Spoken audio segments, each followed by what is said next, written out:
Welcome to the Soul Stories podcast series with Michelle Ann, where ordinary people share their extraordinary stories.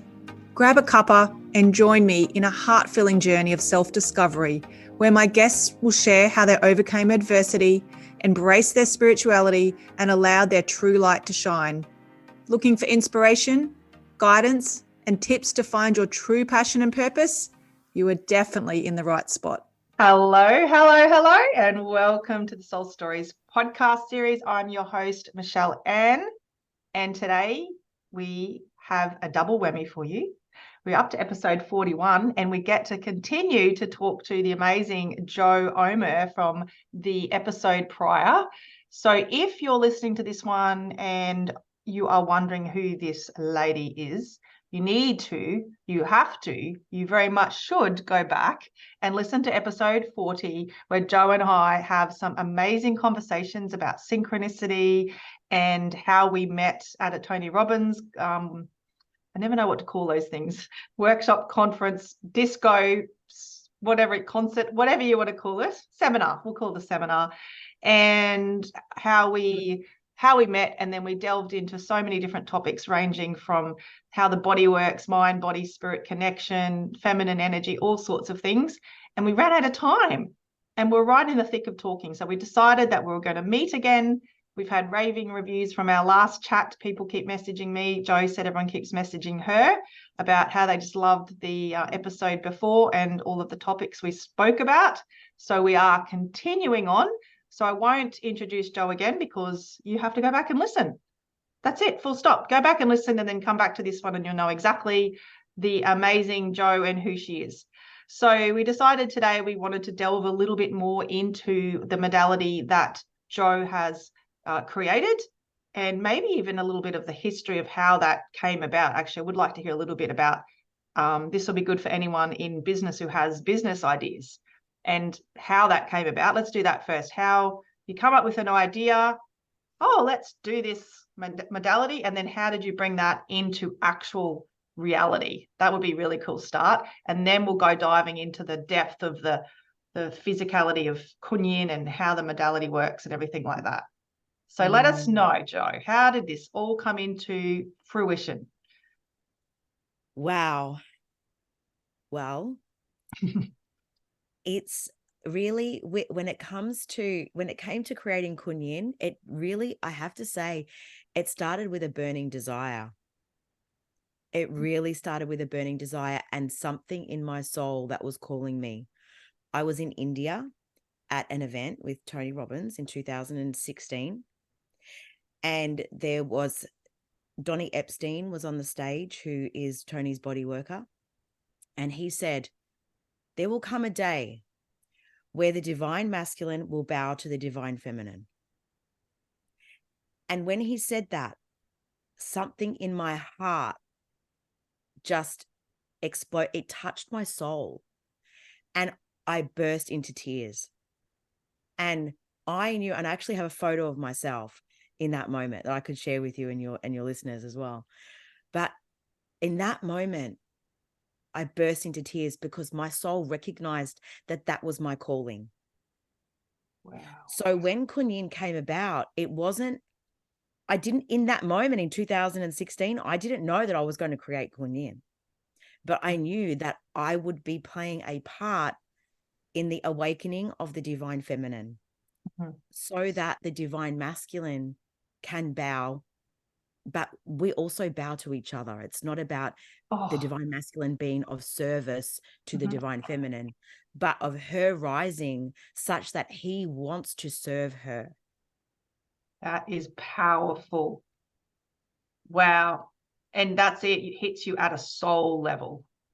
And you don't need words around it. You don't need the actual logistics of what it is, but you knew you were going to be a part of that movement or that change in it's to me, it's like a change in consciousness, nearly an awakening, a learning, or a remembering of the things, because things have been squashed down and men have been pushed into their toxic masculine. Women have been pushed into their masculine, basically, as you said in the earlier podcast. And this is the awakening and the remembering of what a female we don't should all over ourselves.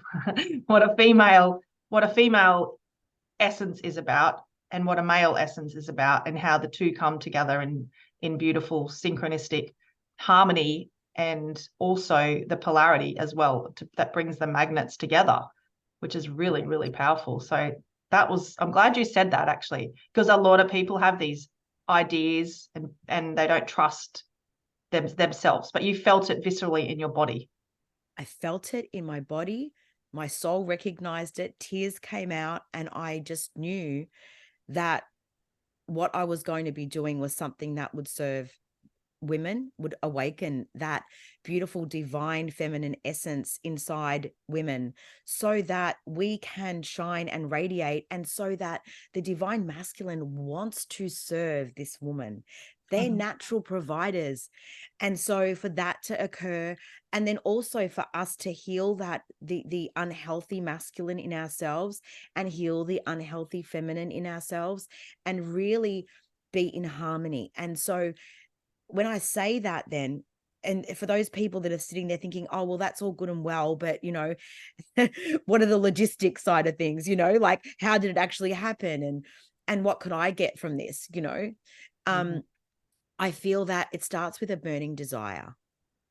And from there, the people, the opportunities were on my path. And I just kept saying yes. I literally just kept saying yes. This came up, you know, to go and so it came up to go to Montana and learn about healing, you know, and then I learned about psychosomatics, and I'd already learned about sensual movement and what it's like to live inside a feminine body, and the importance of being connected to the body, because I was very disconnected, and I was operating mainly from my head. And so when I started to move energy through my body, it opened up my intuition. And then I was able to receive divine inspiration, which then had me take certain actions. So, and then this is also the divine masculine and the divine feminine at play, because the inspiration, the intuition, the trusting of the intuition is all the feminine, but then taking the action is masculine. So there needs to be this beautiful blend of the two. And that's how Kunyin was created. And that's what really she stands for, if that makes sense, or the business stands for. Makes complete sense. It's the union of the two, the masculine and the feminine energy, and the masculine and the feminine as in humans. And it all just intertwines. And I just keep getting that DNA strand, that feeling of connectedness, where it's flowing through and with each other. And that's where it's at. And that's the divine union. Oh my God, I feel like I'm channeling. I do channel. So there's stuff coming through here, like it's the divine union. And that is like the DNA strand, which is Kundalini energy. It comes up in an infinity symbol and a DNA style from the body. Do you want to talk to everyone what Kundalini energy is and how that fits into the Kunyin name, and how you came about with the name? Yes, absolutely. So the Kundalini energy is basically life force energy that moves through us all. It is that energy that moves through the chakras. So they're the energy centers of the body. And so when the chakras are clear, when that energy moves through us, and the energies and the chakras are not blocked, then it enables us to have this divine and balanced connection with source, creator, the divine, grace, whatever you would like to call it, which then has us feel that sense of aliveness in ourselves, and also a connection with all that is, a connection with God, the universe, a connection with everything. And so, and in Kunyin, the reason why and then the yin is obviously for the feminine aspect of the yin yang. So so Kunyin is the life feminine energy in motion. And so, but the reason why Kundalini is because when you move, what I found is that when you change your physiology, when you change the way in which you move, when you change the way that you sit, that you move, you are actually breaking old patterns that have been established for many, many, many, many years. The ways of you hold your muscles, the way our musculature is, even the way your skeleton is formed has been from influenced by your experiences growing up.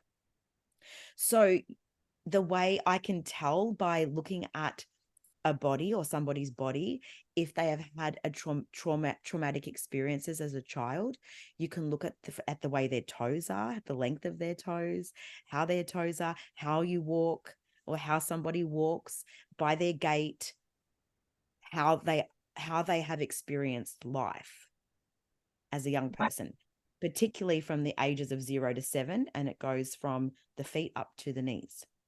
So this is something you intuitively known, or is it something you learnt along the way? This is something, it's a combination of intuition and what I have learnt through my psychosomatic therapy training. Wow. So it starts from the feet up. Yeah. Well, when we are looking at it, I mean, it's the entire body. It's your bones, it's your muscles, it's the tissue that you have, the type of tissue that you have. We can tell about a person through the type of tissue, the type of skeleton, like how your skeleton is, your face, the shape of your face, your hands and fingers, the length of your toes, how your feet are, how you land in the world, how you face the world through the different ways in which you appear. So, and it's also like a body language and reading bodies. So I've included that in my Kunyin. So what I do is I love to see women in their natural expression of movement, and then be able to see how their body is speaking to me. So I can read their bodies based upon what their body is saying, because the body speaks the truth. The body never lies. You can't stop. For example, something happens and you get embarrassed, and if your body is the kind of body that gets a hot flush, you can't stop that. She never lies. She will not lie, right? But you can tell, your mind can tell you tricks and tell you lies, but the body never does that. Body never lies. I love that. So when I watch women in movement, moving their bodies and dancing, their bodies are speaking to me all the time. You would have a heart attack if you saw me dancing. Oh God, I'm so like chunk leg, just like robot, like stiff and like not flowy and feminine at all. I can't even move my hips. I try, and I just feel like this. And I know we've all got it in us. I do know that. Can I just say, when I first started moving my body, I felt like Tin Man from the Wizard of Oz. Yes, like, that's seriously what I feel like. So there's no judgment here. I was like Tin Man. My sound effects for all of you listening, right? I felt like Tin Man, because I could not move my hips, and I couldn't. But now, after 7 years of movement pretty much every single day, my flexibility has increased, my range of movement, my strength, my core strength as well, through doing this practice, my confidence, my sex life dramatically. I watch your stuff. I'm like, oh, look at that little sexy beast. You can see the confidence. It's not even about physical sexy. You ooze confidence. You ooze like femininity. And that's what's sexy. It's not your physical body. It's your essence of your confidence and who you are. It just flows out of you. Thank you, because it makes me emotional hearing that, because I wasn't always like that. Really? I would walk through the gym with my head down, like not looking at anyone. I'd walk through, and I still notice myself doing it sometimes, walking down the street with my head down, not looking at anyone. And I was like, oh, hang on a minute, that's not who I am anymore. And I noticed my physiology, because now I have that conscious awareness of, what's going on. And so thank you for saying that, because I wasn't always like this. I really do find that this is a testament to this work, because I I was not like that before. It was a mask of confidence that I was wearing. It wasn't real. But Yeah. now I can say I know who I am and I own every single aspect of myself, the light and the dark, all of it. And I feel that is a part of women that is there for us to experience. And I feel like it's a game changer when you can own every aspect of you, your anger, your rage, Mhm. your sadness, your Mhm. frustration, your disappointments, and your joy and your happiness and your bliss, or all of it. When you can own all of it. And that was a game changer for me when I started to own and learn to use my anger instead of it using me. That was a very powerful turning moment. And discovering where it is in my body through movement was the access to it, because somebody pointed out to me as I was moving, oh, there's a little bit of fiery energy there. I wasn't consciously aware of it, but my body was speaking. And then that got me to curiously go in and go, oh, what's that about?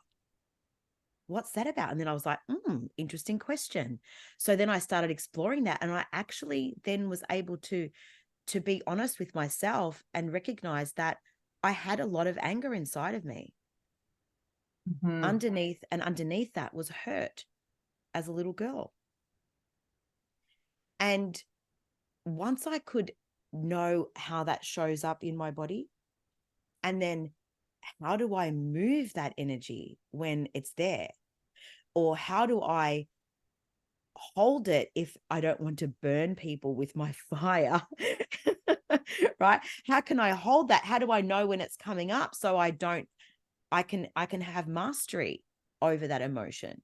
Now, that doesn't mean that I don't feel it. That doesn't mean that I'm pushing it away or trying to just change my state and pretend like it's not there. It's no, I'm going, okay, it's here. I acknowledge you. I can feel you in my body. I know what you are. I know where you are. And then it's so funny because once you recognize it, It it doesn't have dissipates. to stick around. It can go. Yeah. Mm. And where in your body do you find you hold anger the most? Or In my belly. yep. And then I feel it rising up through my chest. Mhm. And how I move it through is then I can move it through in like a flick of my hair, or I could move it through in a circle through my hips.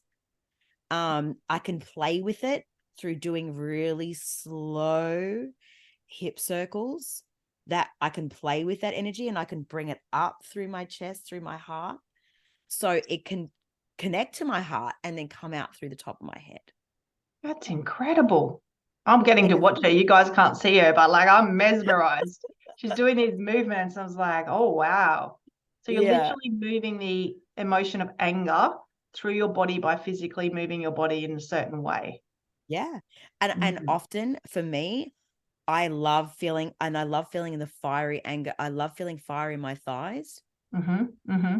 So like getting into like a deep squat and letting that burn and then bringing it up. You can even do it that way, bringing Yes. it up through, like let it burn through your thighs and then bring it up through your hips and then feel it undulating up through your chest, over your ribs, your rib cage, and then flick it And out then the top of flick your the hair around.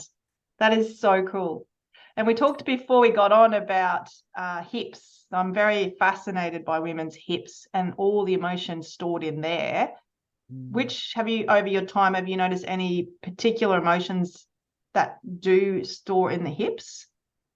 Yes. The hips relate to, well, the hips, it's our sacral chakra. Right. Okay. Yeah. So the hips relate to, it's also very close to obviously the base chakra, but mainly around the sacral chakra. So it's about relationships, sexuality, Mm-hmm. connection to your sexuality, your identity as being a woman. I think we briefly mentioned it on the last Mm.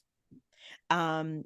It relates to intimacy, abundance, and the emotions that can be held there can be anything from sadness to Grief.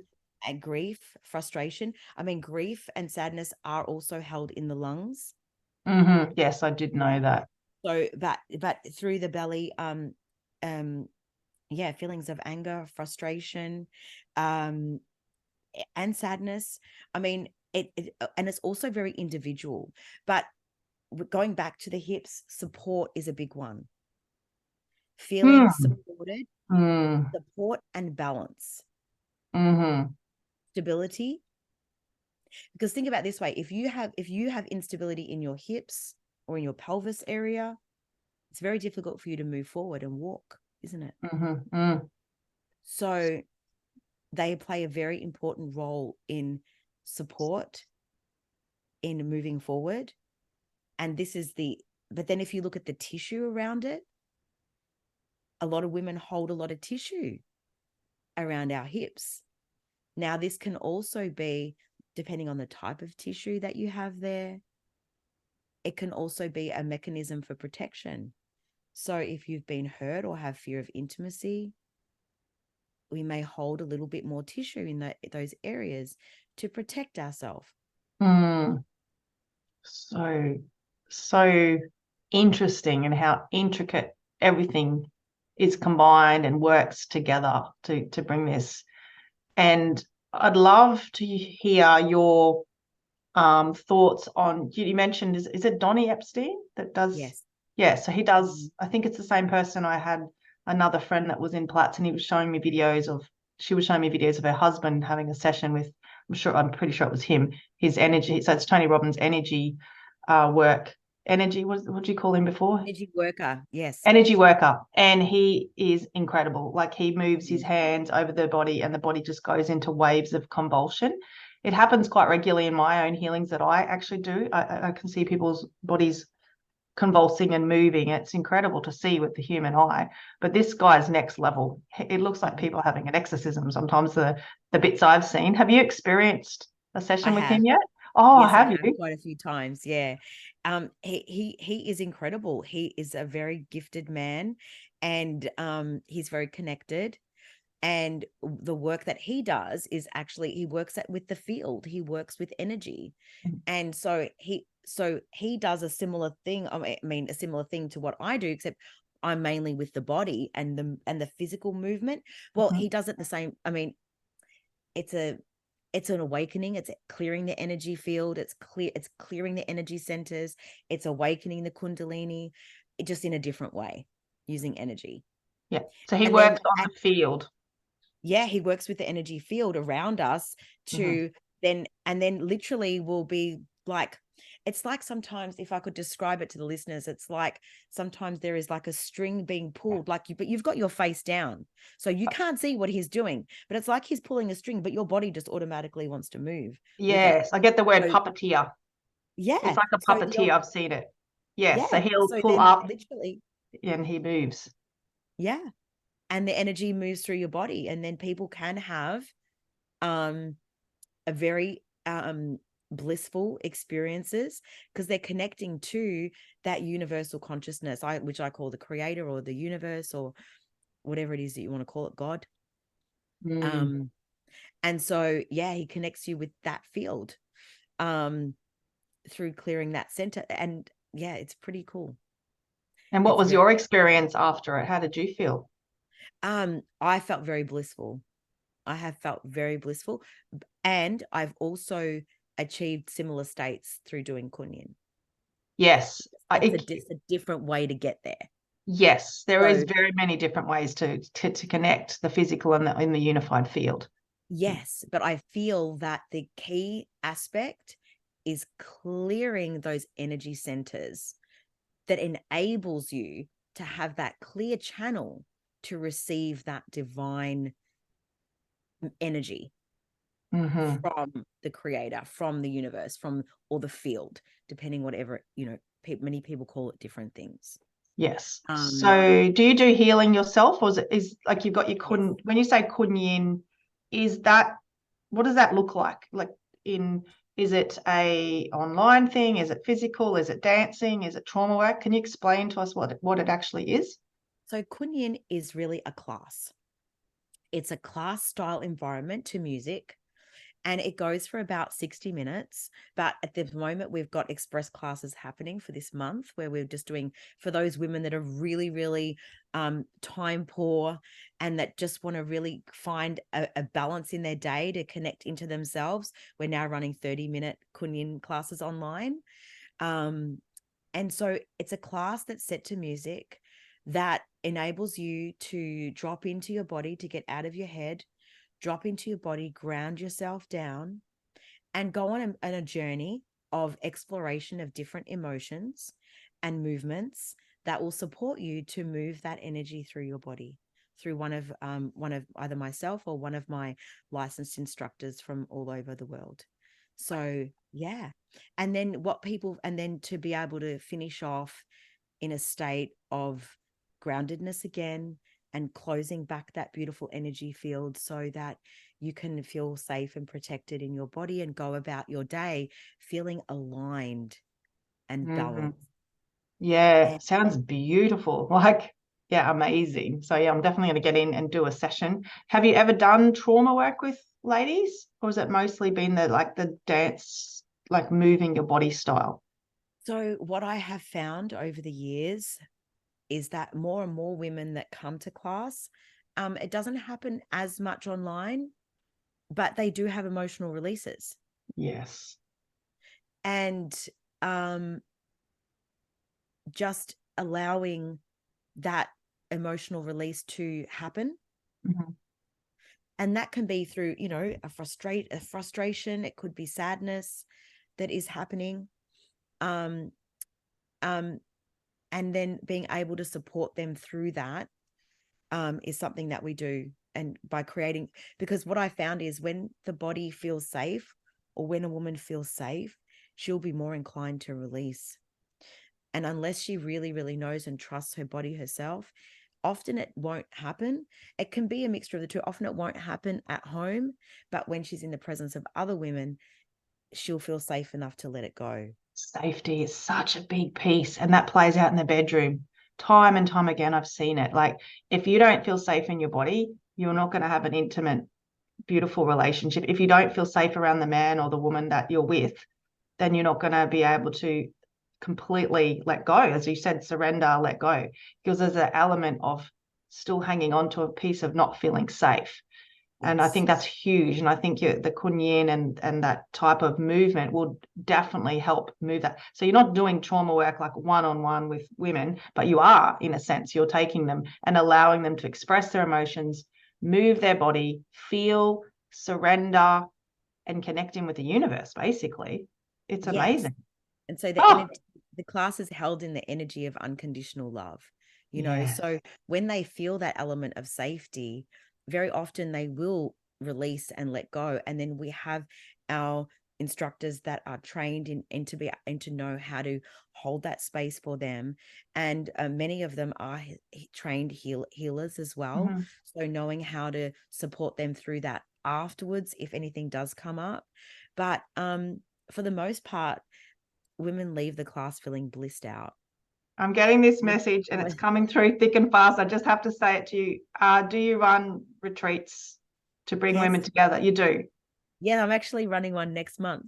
Okay, awesome. I don't know why I just had to keep, I had like, I literally couldn't hear what you were saying because I just came like, I was about the retreats. I was about the retreats. Oh, right. So, yes. So you run physical retreats for women and bring them together and to tap them into their each Yes. other and their Yes. femininity. That's Yes. amazing. And where are I they have run?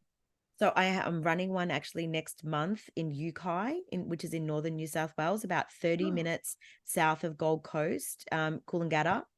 And it's at a retreat center called Jimea Eco Retreat, which is in the foothills of Mount Warning. And it's a beautiful sacred land. And it's a magical place. So, and there are actually just a few more spots that are available for that retreat Well, next I month. must look into that one because apparently there was someone yelling at me to ask about the retreat. So, because I live not far from there, that's where we just ran our retreat, Northern Rivers of New South Wales. It's a very powerful portal down there, very spiritual. So, yeah, that's really exciting. So, I do have a couple of questions to ask you before we finish that I ask all my guests. But before we do that, how can people follow you or get in contact with you? Yeah, they can follow me on www.kunyin.com.au, and that's Kunyin, or they can find me on Facebook, Joanne Omer, Omer, on Facebook and Instagram. I looked at your website and I love that photo of you and Tony Robbins. There's two there. There's one particular and one of you and Sage. And I was like, oh, there's such beautiful photos. Oh, you could feel it like through the screen. Oh, Yeah, I was very blessed. My husband actually took those photos and like made me go up and have those photos done, did which he? I'm so grateful to him for doing that. Oh yeah, they're powerful. So even if you just want to get on and check those photos out, but check our website out, it's really cool. And I have a couple of questions for you that are deep that I like to throw on people. It's fun. Okay, go for it. So my first question is, what is a soul? A soul to me is we each and individually have one, and it's connected to a plethora of others' souls that makes us form part of consciousness. Yeah. And do you believe they're all connected? I do. And I do believe that when we come to this planet, we take a fragment of our soul essence because we wouldn't be able to contain that in this dense body. So we take a fragment of our soul into this lifetime, which is why we have those soul memories. And that's why sometimes we have those experiences of past lives where, or when you meet people and you go, oh my God, I know you from somewhere, because it perhaps that fragment of your soul remembers, but it's also connected to the other parts of your soul and then your soul family, and then all the people in your soul family, and then all of how it's all connected through the monad. And there's like, through. So it's a long, I could talk to you forever about it, but I do believe that we are all connected.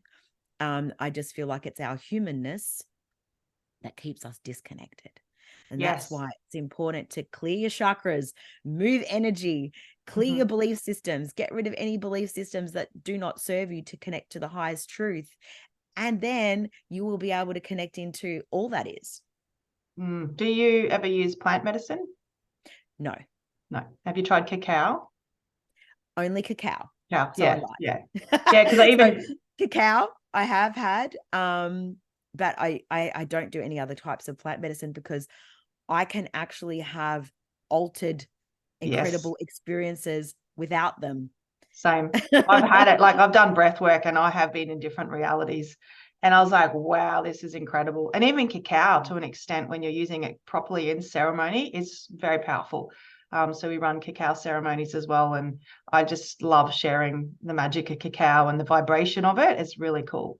Yeah. It So cracks open your beautiful. heart. Open your heart. Yeah. Yeah, it's so It works cool. beautifully with kunyin, actually. Yeah, I can imagine, actually. Yeah. Yes. Yeah. Yes. Because it's a real heart opener. Yeah, I actually created my own cacao because I was drinking so much of it. So I created my own cacao brand called Heart to Heart Cacao.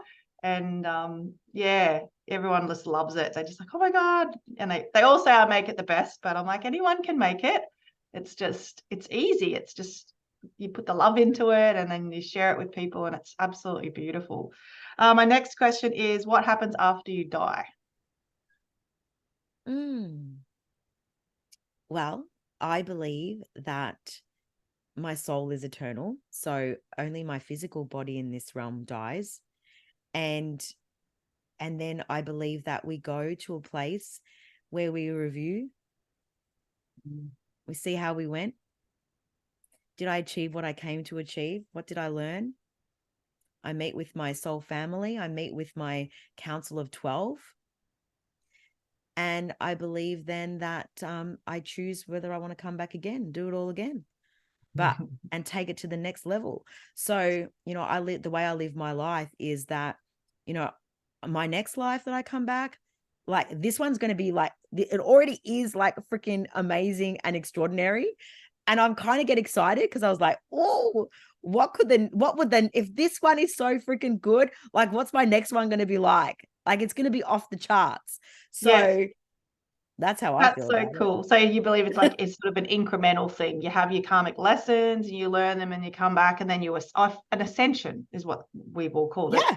But it is an ascension. And I'm a bit like you. I'm like, well, like I'm learning so many lessons. I must be going up the ladder somewhere and I can't wait to see what's next. Yeah, Uh, you sure are. We it's sure are. exciting. It's We're exciting. always learning. Yeah, I love that. And last And our question is, soul's keeping those memories.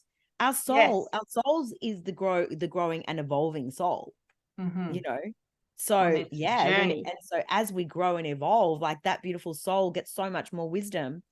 And then we become ascended masters at some point and we decide we're not going to come back. We just guide people from up there. That's my belief too. Definitely. Yeah. Mm. Love that. And the last question is, what do you know for sure? Nothing. Because we're human. Absolutely nothing. Absolutely nothing. Like Mm. nothing. That's just what's coming to me as the highest truth. Like, and I just thought about that the other day. It's like, I know nothing. Like, what would it be like if I had the belief that I know nothing? Yeah. Then I would be open to learning new things all the time. Yeah. Just the modesty and the ability to think we are like a grain of sand in the universe, and that we're just here to learn and take on everything that we can and better Yeah. ourselves and ascend together and say yes to things before you're ready and Yeah. keep And stepping no up. judgment. And no Yeah. judgment. I mean, imagine if we all went around like, I know nothing, but I'm willing to learn something. Learn. Yeah. I And then love that. imagine what life would be like or what the world would be like. Because righteousness at the moment is just destroying and pulling people apart. Agreed. Oh, Mm. such good conversation. So thank you for coming back. It was really lovely to tie up all the loose ends I had, the questions, and I'm sure other people were left wanting more after the last episode. So that was exciting. Have you got a podcast yet yourself? Not yet.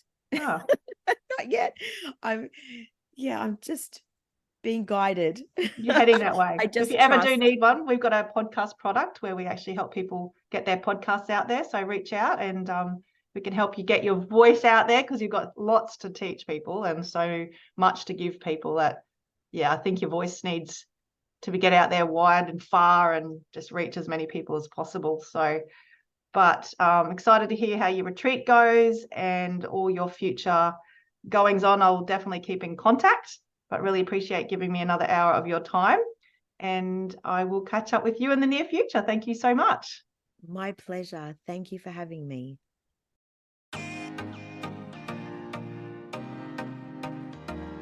If you have enjoyed this podcast and want to know more, I personally invite you to dip your toes into our business.